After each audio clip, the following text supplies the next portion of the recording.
selamat pagi. Perkenalkan, nama saya Preti Fania Aquilana Pitupulu dari Prodi Pendidikan Bahasa dan Sastra Indonesia, kelas B, angkatan tahun 2023. Nah, pada hari ini kita akan membahas materi dari mata kuliah Psikolinguistik dengan judul topik yaitu menganalisis pengajaran bahasa kedua.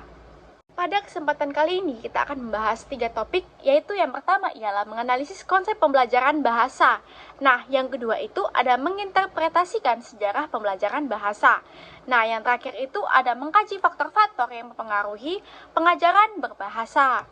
Lanjut, kita langsung saja masuk ke materi yang pertama, yaitu menganalisis konsep pembelajaran bahasa. Nah, menurut Abdul Qayyar pada tahun 2009, pembelajaran bahasa ialah proses ketika seseorang secara sadar mempelajari suatu bahasa melalui pembelajaran yang formal ataupun latihan yang formal. Contohnya itu, ketika seorang siswa yang mengikuti pembelajaran bahasa Inggris di kelasnya dengan cara mempelajari tata bahasa dari bahasa Inggris serta bagaimana struktur dari kalimatnya dan menghafal kosakatanya. Kemudian ada sebutan yaitu pemerolehan bahasa. Nah, pemerolehan bahasa ialah proses yang dialami seseorang secara tidak sadar dalam menguasai suatu bahasa. Nah, contohnya ini, ketika seorang anak bayi yang tumbuh di lingkungan berbahasa Indonesia, maka kelak anak tersebut akan pandai dan fasih berbahasa Indonesia tanpa harus mempelajari struktur bahasanya atau melalui pembelajaran yang formal. Nah, kemudian kita akan membahas mengenai 2 tipe pembelajaran bahasa. Nah, yang pertama itu ada pembelajaran bahasa naturalistik. Nah, ini adalah cara belajar yang dilakukan tanpa melibatkan pembelajaran secara formal ataupun latihan formal, baik itu di kelas ataupun di les. Nah, biasanya itu terjadi melalui interaksi dengan lingkungan sekitar. Nah, kita ambil contohnya nih, ketika seorang anak yang tinggal di lingkungan berbahasa Inggris, nah, maka anak tersebut secara tidak langsung akan belajar bahasa Inggris hanya dengan mendengar dan berbicara dengan lingkungan sekitarnya atau dengan orang-orang di lingkungan sekitarnya. Nah, kemudian itu ada pembelajaran bahasa formal. Nah, ini adalah cara belajar yang ditempuh melalui pembelajaran yang formal ataupun dengan kelas ataupun dengan kurikulum tertentu.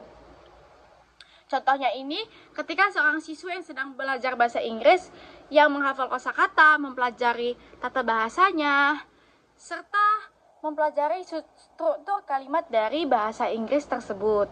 Ada perbandingan pembelajaran bahasa zaman Belanda dan zaman sekarang. Nah, pada zaman Belanda, pembelajaran bahasa itu lebih terbatas dan hanya diberikan kepada kelompok-kelompok tertentu. Dan itu biasanya diberikan kepada kaum elit yang sifatnya menguntungkan dari kaum kolonial Belanda. Dan juga bahasa yang diajarkan ialah bahasa Belanda dengan metode pengajaran yang sangat kaku dan juga hanya tersedia di beberapa sekolah saja. Dan hanya satu kepentingan dari pembelajaran bahasa di zaman Belanda itu, yaitu hanya untuk kepentingan administrasi dan juga pemerintah kolonial Belanda. Sedangkan di era zaman sekarang itu, pembelajaran bahasa itu lebih terbuka luas untuk semua orang. Tidak hanya bahasa Indonesia, bahasa Inggris, bahasa Jepang, bahasa Mandarin, bahasa Arab juga diajarkan di sekolah-sekolah sebagai bentuk bagian dari kurikulum. Metode yang diajarkan juga lebih modern dengan penggunaan teknologi yang lebih canggih, serta menggunakan media yang interaktif dan juga pendekatan yang lebih fleksibel yang memungkinkan siswa untuk lebih mudah memahami pembelajaran bahasa tersebut. Masuklah kita kepada materi yang kedua, yaitu menginterpretasikan sejarah pembelajaran bahasa. Nah, yang pertama itu ada asal-usul perkembangan bahasa Indonesia. Nah, bahasa Indonesia itu berasal dari bahasa Melayu yang digunakan sebagai bahasa pergaulan pada zaman kerajaan-kerajaan dahulu. Nah, seiring berjalannya waktu, bahasa Indonesia ini terus berkembang dan akhirnya diresmikan dan ditetapkan sebagai bahasa nasional pada Sumpah Pemuda tahun 1928. Nah, setelah Indonesia merdeka, bahasa Indonesia ini terus berkembang dan digunakan dalam berbagai bidang. Contohnya itu ada bidang pendidikan, pemerintahan, hingga komunikasi sehari-hari. Kemudian ada peran media massa. Nah, media massa seperti televisi, radio, internet, majalah, koran memiliki peran yang sangat penting dalam pembelajaran bahasa.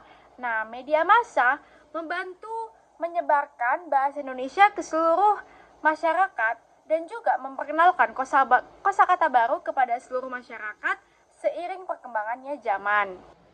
Selanjutnya, masuklah kita ke materi yang terakhir, yaitu mengkaji faktor-faktor yang mempengaruhi pengajaran bahasa. Nah, yang faktor pertama itu ada faktor kognitif yang terdiri dari dua, yaitu bakat bahasa dan juga memori kerja. Nah, yang pertama itu ada bakat bahasa. Nah, bakat bahasa ialah kemampuan alam yang dimiliki oleh seseorang dalam mempelajari suatu bahasa.